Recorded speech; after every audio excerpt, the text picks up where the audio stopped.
Hello friends, welcome to our YouTube channel Shiksha Ghat. दोस्तों, अभी जो हम बात करने वाले हैं वो अभी जो शिक्षा विभाग के द्वारा लेटर जारी हुआ है उसके बारे में, जिसमें ये बहुत बड़ी बात ये कही गई है कि जो वेतन संरक्षण के साथ साथ जो पे मैट्रिक्स निर्धारित किया गया है सभी स्तर के शिक्षकों के लिए, उसी के बारे में इस वीडियो में स्पष्ट रूप से हम लोग बात करने वाले हैं। जैसा कि आप थंबनेल में ही देख सकते हैं स्पष्ट रूप से कि इसमें क्या है कि जितने भी विशिष्ट शिक्षक हैं जो सक्षमता देकर पास हुए हैं, और जैसा कि प्रेस नोट में इसके पूर्व में भी कहा गया था कि अक्टूबर में वेतन देना है और जो अंतर वेतन की जो राशि होगी वो एरियर के रूप में दिया जाएगा। तो उसी के बारे में बहुत बड़ा चीज़ जो निकल के आ रहा है शिक्षा विभाग के द्वारा, उसी पर हम ये वीडियो बना रहे हैं। तो सभी सवालों के जवाब आपको इस वीडियो में मिल जाएंगे, लेकिन लास्ट में बताएंगे कि मतलब कैसे क्या प्रोसेस होगा, क्या चीज़ें लगेंगी। इसके पूर्व में जो डॉक्यूमेंट की बात हुई थी वो नहीं लगी, क्यों नहीं लगी, बहुत ही अच्छा हुआ। चलिए, पहला ये है पे फिक्सेशन शुरू कैसे शुरू हुआ, किस आधार पर शुरू हुआ, और बिल्कुल लेटर आ गया है, एसओपी जारी हो गया है। सरकार इतनी जल्दी नहीं लगेगा कोई डॉक्यूमेंट, क्यों? क्योंकि जिसका जो हमें भय था कि अगर जिला स्तर पर होता तो ये वाली बात होती, मैंने वीडियो भी बनाया था। तो लेकिन अब क्योंकि ये राज्य स्तर पर होगा, इसको ये एसओपी में बता दूंगा क्या होता है, कैसे होता है, तो इसी आधार पर अब लगता है ना तो कोई डॉक्यूमेंट लगेगा और निदेशालय स्तर पर ये काम होगा। और क्योंकि अक्टूबर में एरियर के रूप में अंतर राशि को देना है, तो वेतन निर्धारण अब एक उम्मीद जग रही है कि शिक्षा विभाग अपने इतिहास को तोड़ते हुए इतनी जल्दी से काम करेगा कि एरियर के रूप में जो मोटी राशि है वो सक्षमता पास शिक्षकों को जरूर अक्टूबर की सैलरी के पश्चात मिल जाए। तो आइए देखते हैं इस वीडियो में। पहली चीज़ तो हमें ये जानना है कि भाई एसओपी जो जारी हुआ है वो होता क्या है। तो एसओपी का पूरा नाम है स्टैंडर्ड ऑपरेटिंग प्रोसीजर, मानक संचालन प्रक्रिया। मतलब कोई ऐसा काम जिसको विभिन्न चरणों पे करना हो, जैसे पहले कोई निर्देश होगा, फिर उसके बाद निर्देश होगा, फिर उसके बाद निर्देश होगा, और ये काम किया जाएगा। तो चरण वाइज जो काम करने की एक प्रक्रिया होती है वही होता है एसओपी, और उसको निर्देश किसी के द्वारा दिया जाता है। तो शिक्षा विभाग में ऐसा जारी करने से ये काम थोड़ा आसान हो जाएगा, क्योंकि हम देखते हैं कि जिला स्तर पर जब कार्य आवंटन कर दिया जाता है, खासकर वेतन के मामलों में, तो आप लोग बहुत ही अच्छे तरीके से जानते हैं कि कुछ शिक्षकों को वेतन मिल पाता है समय पर, कुछ शिक्षकों को नहीं मिल पाता है, कुछ शिक्षकों को वेतन कम मिल जाता है, कुछ शिक्षकों को ज़्यादा तो खैर नहीं मिलता है। तो वही है एसओपी, एक ऐसी प्रक्रिया जिससे काम में एकरूपता आए और गुणवत्ता सुनिश्चित हो, नियम मानकों का पालन हो, और एक रूप से समान रूप से सबका काम हो, और वेतन में कोई विभिन्नता नहीं हो। यही है एसओपी, जो कि स्टेट गवर्नमेंट के द्वारा, शिक्षा विभाग के द्वारा जारी की गई है। ये अच्छी चीज़ है। उसके बाद दूसरा है, ये शिक्षा विभाग में पूरा उस 2023 की जो नियमावली थी उसी के अनुरूप आपको वेतन संरक्षण का लाभ दिया गया है। लेकिन इसमें सर्विस वाली चीज़ जो हम बात कर रहे थे कि भाई वो मिलेगा तो शायद लाभ होगा, पूर्व के वीडियो में मैंने बताया भी था कि अगर ऐसा सर्विस को जोड़ा जाता है पे प्रोटेक्शन में, सेवा निरंतरता को, तो शायद कुछ डिफरेंस रिजल्ट होगा। लेकिन ऐसा कुछ नहीं हुआ, क्योंकि ये हमारे महान शिक्षक नेताओं की देन है। बात करेंगे उस पर, लेकिन अभी जो ये है लेटर, इसके माध्यम से हम आपको समझा दें कि इसमें क्या है। पहला, शिक्षकों का वेतन फिट मैट्रिक्स के अनुसार तय होगा, जिसमें ये सारी चीज़ें लाभ मिलेंगे जो इसमें दिया गया है। वही मैं सारांश के तौर पे आपको समझा देता हूँ। जिला स्तर पर उन शिक्षकों की सूची बनाई जाएगी जिन्हें वेतन संरक्षण का लाभ दिया जाना है या दिया गया है, या जिन शिक्षकों ने जनवरी तक योगदान दिया है। जैसे 1 जनवरी से पहले जितने शिक्षकों ने योगदान दिया होगा उनका इंक्रीमेंट लगेगा 1 जुलाई को, ठीक है। और जो 2 जनवरी से 1 जुलाई से पहले जिन्होंने योगदान दिया होगा उनका इंक्रीमेंट लगेगा 1 जनवरी को, ठीक है। जनवरी से उनका इंक्रीमेंट लगेगा। तो इसी आधार पर ये 2 नियम हैं। जैसे कि जिसने अगर 2 जनवरी के बाद ज्वाइन किया तो उसका नेक्स्ट 1 जनवरी को लगेगा, और 1 जनवरी से पहले योगदान जिन्होंने किया है या 1 जनवरी तक, उनका इंक्रीमेंट 1 जुलाई को लगेगा। तो इस नियम के आधार पर सबको वेतन संरक्षण का लाभ दिया जाना है।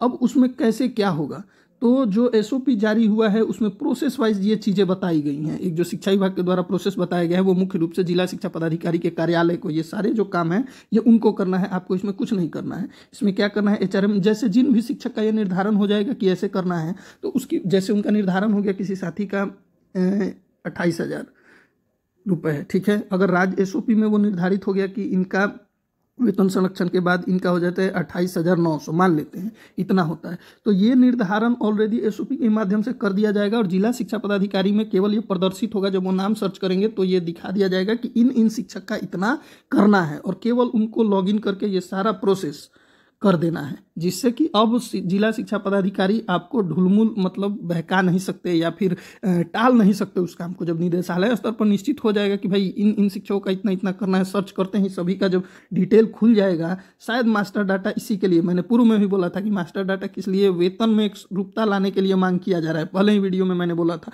और इतनी जल्दी होगा ये मुझे उम्मीद नहीं थी, बट हो गया, बहुत ही अच्छी चीज़ है। साथ ही साथ इसमें टीआरई 1, 2 3 के टियर 1 और 2 के एरियर का भी मुद्दा होता तो और बेहतर होता, लेकिन ये भी है, कम से कम कुछ तो हुआ। तो वो उसमें SOP के द्वारा जब ये जारी हो जाएगा तो विभाग अपना जो जिला शिक्षा कार्यालय के कर्मी होंगे वो अपना जनरल में कर लॉगिन करेंगे, फिर न्यू इंटाइटल में विकल्प चुनेंगे। ये उनके लिए प्रोसेस बताया गया, इसमें हमें कुछ नहीं जानना है। नेक्स्ट है जो हमें जानना है वो ये है, यहाँ पे मैंने लिख भी दिया था जो मैंने अभी बताया था कि कैसे 1 जुलाई जिन शिक्षकों को स्थानीय निकाय शिक्षक के रूप में नियुक्त किया जाएगा 1 जुलाई से पूर्व उनको वेतन वृद्धि का लाभ इस डेट को, और 1 जनवरी तक जिन्होंने योगदान किया होगा उनको 1 जुलाई को, और 1 जनवरी से बाद मतलब 2 जनवरी 3 जनवरी या उसके बाद जिन्होंने ज्वाइन किया होगा उनको नेक्स्ट एक क्या बोलते हैं 1 जनवरी को उनको इसका लाभ दिया जाएगा इंक्रीमेंट का। अब वेतन निर्धारण वाली चीज़ हम समझ लेते हैं, और वही पत्र के अनुसार वही वर्ग के अनुसार ये तो जाहिर सा बात है समझाया जाएगा। 1 to 5 का अलग, 6 to 8 का अलग, 9 10 का अलग और 11 12 का अलग, तो वही इस पत्र में ये क्लियरली समझाया गया है। मैं आपको स्पष्ट रूप से इसमें समझा देता हूँ। देखिए, जैसे सपोज करते हैं 31 दिसंबर तक अगर किसी का मूल वेतन है, यहाँ पे क्लियरली मेंशन किया गया है कि 31 दिसंबर तक अगर किसी का मूल वेतन 24,190 है, तो 1 जनवरी 2025 को प्राप्त होने वाले वेतन वृद्धि के साथ उनका मेल वेतन कितना हो जाएगा, तो 24,920, ठीक है, स्थानीय निकाय शिक्षक के रूप में। वही विशेष शिक्षक के रूप में जब वो योगदान किया है उन्होंने, तो उनका मूल वेतन कितना हो जाता है, 25,000। अब स्थानीय निकाय शिक्षक के रूप में फिर वही जब इसमें बात करते हैं 1 जनवरी को जो प्राप्त होता है वो ये हो जाएगा, और विशेष शिक्षक के मामले में 25,000। तो एक इंक्रीमेंट लगना ऑलरेडी इसमें शो कर रहा है। इसमें तो मूल वृद्धि फिर आगे कुछ होने की संभावना है नहीं, क्योंकि सेवा निरंतरता का इसमें कुछ जोड़ा ही नहीं गया है। सेम यही प्रोसेस इसमें भी।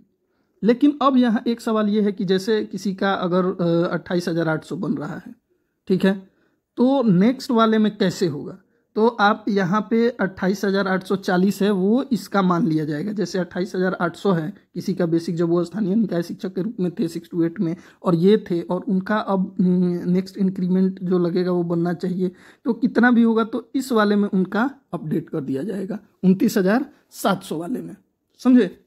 क्योंकि ऑलरेडी बोला गया था कि जब ये देखा जाएगा कि उस जो स्केल निर्धारित किया गया है, जैसे ऐसे अगर समझते हैं हम कि जैसे 25,000 बेसिक है, एक बार और इसको जूम करके हम दिखाते हैं।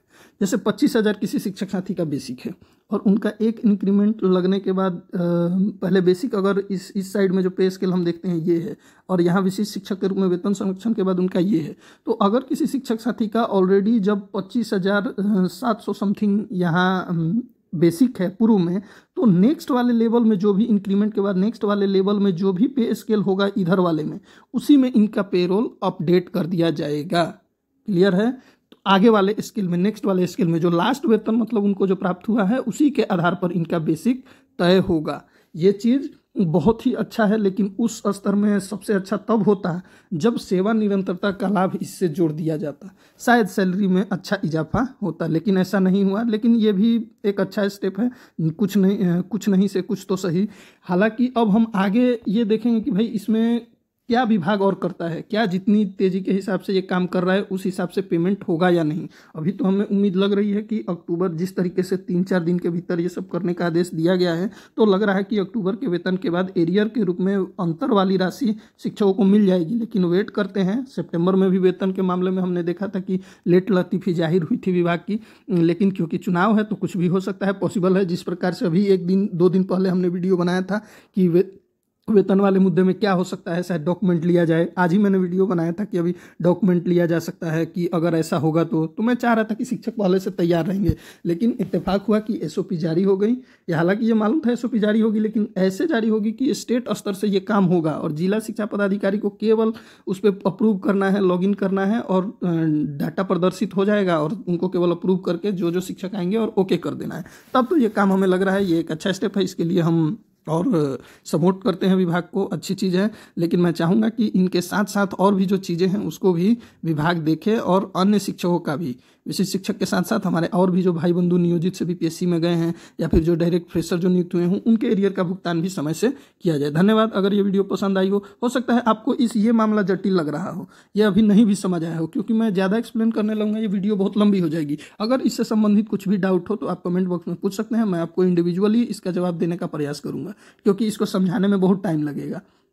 ये ऐसा मुद्दा है जिसमें बेसिक के ऊपर डिपेंड करता है, जो आपने निकाय शिक्षक के रूप में कार्य किया है उसके हिसाब से इसको अगले पे लेवल में अपडेट करेगा विभाग। हालांकि फिर भी अगर नहीं समझ आया हो तो आप पूछ सकते हैं, मैं इंडिविजुअली ही जवाब दे दूंगा। अगर ये वीडियो पसंद आई हो और मेरे चैनल पे आप नए हैं तो मेरे चैनल को लाइक, सब्सक्राइब और शेयर करें, सपोर्ट करें। बाकी धन्यवाद, मिलते हैं नेक्स्ट वीडियो में। जय हिंद।